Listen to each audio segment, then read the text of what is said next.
اور سبھی لوگوں کو اپنے لپیٹ کے اندر لے لیتا ہے اور اپنے اندر سبھی لوگوں کو سمیٹ کر کے ختم کر دیتا ہے. جس طرح سے نبی صلی اللہ علیہ وسلم نے ایک حدیث کے اندر ایک مثال دیتے ہوئے کہا کہ کچھ لوگ سمندر کے اندر سفر کر رہے ہوں اور سمندر میں کشتی چل رہی ہو, وہ کشتی 2 محل کی ہو, کچھ لوگ اوپر بیٹھے ہوئے ہوں, کچھ لوگ نیچے بیٹھے ہوئے ہوں. اب ظاہر سی بات ہے نیچے جو لوگ بیٹھے ہیں ان کو پانی لینے کے لیے اوپر والے لوگوں کے پاس جانا پڑے گا. اب یہ لوگ بیٹھ کر کے آپس میں مشورہ کرتے ہیں کہ ارے یار بار بار اوپر جانا پڑتا ہے, چلو اسی کشتی کے اندر سوراخ کر لیتے ہیں, پانی یہی سے نکال لیں گے. اب اگر اوپر والے لوگوں کو یہ بات معلوم ہوتی ہے کہ نیچے بیٹھے ہوئے لوگ یہ پلان کر رہے ہیں, یہ سوچ رہے ہیں کہ کشتی کے اندر سوراخ کر کے پانی یہی سے نکال لینا ہے, اس بات کو سننے کے بعد اگر وہ منع نہیں کرتے ہیں تو یاد رکھنا سبھی لوگوں کو اس میں ڈوبنا پڑے گا. نیچے والے تو جائیں گے ہی اور اوپر والے بھی صاحب لوگ جو منع نہیں کر رہے ہیں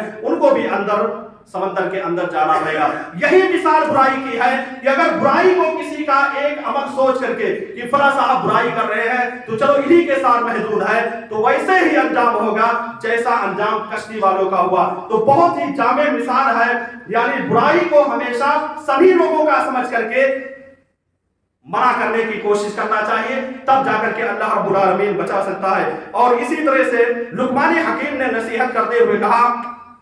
وَاصْبِرْ عَلَىٰ مَا أَصَابَكَ إِنَّ ذَلِكَ مِنْ عَزْمِ الْأُمُورِ, کہ جو بھی مصیبت جو بھی پریشانی آئے تو اس پر صبر کرنا. ظاہر سی بات ہے ہم کسی کو سیدھے راستے کی تعلیم دیں گے, ہم کسی کو نماز پڑھنے کی تلقین کریں گے, ہم کسی کو دین اسلام کی باتیں بتائیں گے یا کسی کو برائی سے روکیں گے تو کوئی آدمی پھول ہمارے اوپر نہیں بارش کرے گا کہ لا کر کے پھول کی بارش کرنے لگے کہ بہت اچھا کام کر رہے ہو. کچھ لوگ ایسے بھی ہوں گے جو پلٹ کر جواب دے دیں گے, کچھ لوگ ایسے ہوں گے جو پتھروں کی بارش کریں گے, کچھ لوگ ایسے ہوں گے جو گالی گلوچ تک دینے کے لیے تیار ہو جائیں گے, کچھ لوگ ایسے ہوں گے جو برا بھلا کہنے کے لیے تیار ہوں گے. لیکن یہاں پر لقمان حکیم اپنے بیٹے کو نصیحت کرتے ہوئے کہتے ہیں وَاصْبِرْ عَلَىٰ مَا أَصَابَكَ إِنَّ ذَلِكَ مِنْ عَزْمِ الْأُمُورِ, کہ نیکی اور برائی, نیکی کے کام کر دینے میں, حکم دینے میں اور برائی سے روکنے میں اگر کوئی مصیبت آتی ہے, کوئی پریشانی آتی ہے تو اے میرے پیارے بیٹے ان مصیبتوں کو اور ان پریشانیوں کو تمہیں جھیلنا ہے, برداشت کرنا ہے. تو یہ لقمان حکیم نے اپنے بیٹے کو نصیحت کی.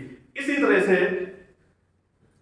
ایک دوسری نصیحت لقمان حکیم نے یہ بھی کی کہ اے میرے پیارے بیٹے جب بھی کسی سے ملاقات کرنا تو خندہ پیشانی کے ساتھ ملنا, اچھے انداز سے ملنا. وَلَا تُصَيِّرْ خَدَّكَ لِلنَّاسِ, لوگوں کے سامنے اپنے گال کو پھلانے کی کوشش مت کرنا. یہ مت سوچنا کہ میرے والدین تو بہت بڑے خاندان سے تعلق رکھتے ہیں, ہمارے والدین تو بہت ہی مالدار ہیں, میں مالدار گھرانے سے تعلق رکھتا ہوں, میرے پاس گاڑیاں موجود ہیں, میرے پاس بہترین گھر موجود ہے, میرے پاس بہترین بائک موجود ہے. یہ سوچ کر کے اپنے گال کو پھلانے کی کوشش مت کرنا. تو لقمان حکیم کی ایک نصیحت یہ بھی ہے کہ اپنے بیٹے کو کرتے ہوئے کہتے ہیں کہ بیٹے گال پھلانے کی کوشش مت کرنا, اپنے آپ کو بڑکپن ثابت کرنے کی کوشش مت کرنا. پتہ یہ چلا کہ ہمیں بھی اپنے بیٹوں کو, باپ کے اوپر یہ ذمہ داری بن جاتی ہے کہ اپنے بیٹوں کو تعلیم دے کہ اے بیٹے تمہارے پاس چاہے جتنی دولت موجود ہے, چاہے جس گاڑی پر تم بیٹھ کر کے چلتے ہو, چاہے جس طرح کا لباس, جس طرح کا تم کپڑا پہنتے ہو, لیکن اے میرے پیارے بیٹے اس بات کو تم لکھ لینا, اس بات کو نوٹ کر لینا کہ کبھی بھی اپنے آپ پر جو ہے فخر مت کرنا, اپنے آپ کے بارے میں یہ ثابت کروانے کی کوشش مت کرنا کہ میں بہت بڑا انسان ہوں, میرے اندر جو ہے جس طرح کی چیزیں پائی جاتی ہیں کسی کے اندر نہیں پائی جاتی ہیں. تو اس سے بھی باپ کو منع کرنا اپنے بیٹے کو یہ ذمہ داری بن جاتی ہے. اس لیے اس کی بھی تعلیم آپ اپنے بیٹوں کو بھی دیتے رہیے کہ غرور و گھمنڈ بالکل نہیں کرنا ہے. اسی طرح سے لقمان حکیم نے یہ بھی بیان کی وَلَا تَمْشِ فِي الْأَرْضِ مَرْحًا, اے میرے پیارے بیٹے زمین پر اکڑ کر کے مت چلنا, زمین پر سینہ تان کر کے مت چلنا. زمین پر جس طرح سے نیتا وغیرہ چلتے ہیں جب نکلتے ہیں گاڑی سے, سینہ تان کر کے اس طرح سے چلنے کی کوشش مت کرنا, بلکہ نارمل انسان ہو کر کے چلنے کی کوشش کرنا. اپنے آپ کو میڈیم درجے کا آدمی ثابت کرنا کہ میں بہت میڈیم درجے سے تعلق رکھتا ہوں. اپنے اندر خاکساری پیدا کرنا, اپنے اندر خاکساریت پیدا کرنے کی کوشش کرنا, کبھی بھی جو ہے زمین پر اکڑ کر کے چلنے کی کوشش مت کرنا. ایک حدیث کے اندر نبی نے بیان کیا کہ ایک آدمی, ایک نوجوان بہترین مانگ نکالے ہوئے, بال بالکل